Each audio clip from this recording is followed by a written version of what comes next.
మీరు ఎప్పుడైనా పచ్చిశనక్కాయలను ఉడకబెట్టుకొని తిన్నారా? వాటి టేస్ట్ ఎంత అద్భుతంగా ఉంటుందో మీకు తెలుసా? ఈరోజు నేను పచ్చిశనక్కాయలను ఉడకబెట్టానండి. మరి అది ఎలాగో చూసేద్దామా? అయితే వీడియోలోకి వెళ్ళిపోదాం పదండి. హాయ్ ఫ్రెండ్స్, నేను మీ మహాతో ముచ్చట్లు ఛానల్కి స్వాగతం అండి. ఎలా ఉన్నారు అందరూ? అందరూ బాగుండాలి, అందులో నేను ఉండాలి. ఈ కాయలు రుచికి రుచిగాను ఉంటాయి, ఆరోగ్యానికి ఆరోగ్యం కూడా ఉంటాయండి. పల్లీల్లో అయినా పచ్చిశనక్కాయల్లో అయినా పోషక విలువలు ఎక్కువగా ఉంటాయని డాక్టర్లు పదే పదే చెప్తూ ఉంటారు కదా. అందుకే ఈరోజు ఇళ్ల వెంట కాయలు అమ్మటానికి రాగానే నేను ఒక మామిడి కాయలు తీసుకున్నానండి. మామిడి కాయలు 100 రూపాయల లెక్క ఇచ్చారు. శనక్కాయలకి ఎక్కువ మట్టి ఉంటుంది కాబట్టి వీటిని 1-4 సార్లు నీళ్లతో కడిగి వాష్ చేసి పూర్తిగా మురిగిపోయేంత వరకు కడుక్కోవాలి ఫ్రెండ్స్. ఒకసారి చూడండి, నేను కడుగుతుంటే నీళ్ల వెంట ఎంత మట్టి వచ్చిందో గమనించండి.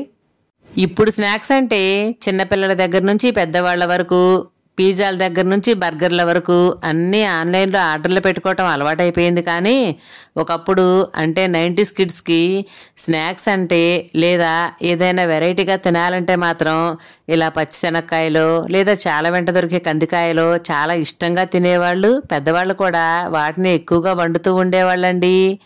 మరి అలాంటి చిరుతిండ్లు ఎంతమంది తిన్నారో నాకు కామెంట్ చేయండి ఫ్రెండ్స్.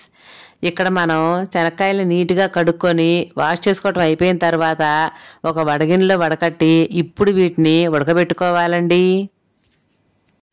నేనైతే ఉడకబెట్టిన కాయలనే ఇష్టంగా తింటానండి.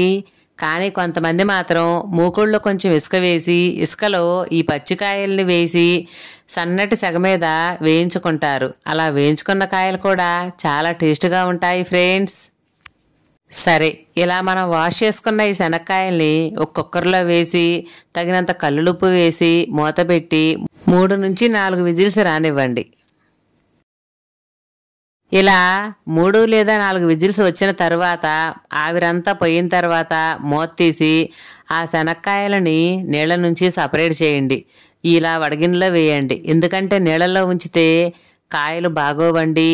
విజిల్స్ మరీ ఎక్కువ వచ్చినా శనక్కాయలు చిమిడిపోతాయి కాబట్టి 3 విజిల్స్ సరిపోతాయి. అంతేనండి, సింపుల్. శనక్కాయలు ఉడకబెట్టడం అయిపోయింది ఫ్రెండ్స్. అయితే అసలు ట్విస్ట్ అంతా ఇక్కడే ఉందండి. ఉడకబెట్టడం ఈజీ కానీ ఒలుసుకొని తినటమే కష్టం అంటారా? మరీ అంత అపురూపం అయితే ఎలాగండి బాబు? మా పిల్లలకు మాత్రం నేను ఒలిచిపెట్టాల్సిందేనండి. నాకు పర్సనల్గా ఇప్పుడు కాదులే కానీ చిన్నప్పుడైతే అదేంటో శనగిత్తనాల కంటే కూడా తొక్కలే చాలా టేస్ట్గా అనిపించేవండి. ఇలాంటి ఇష్టాలు మీలో ఎవరికైనా ఉంటే కామెంట్ చేయండి ఫ్రెండ్స్. అలాగే నా వీడియో నచ్చితే లైక్ చేయండి, నా ఛానల్ షేర్ చేయండి, సబ్స్క్రైబ్ చేసుకోండి ఫ్రెండ్స్. ఉంటాను. నేను మీ మహాతో ముచ్చట్లు ఛానల్. Thank you.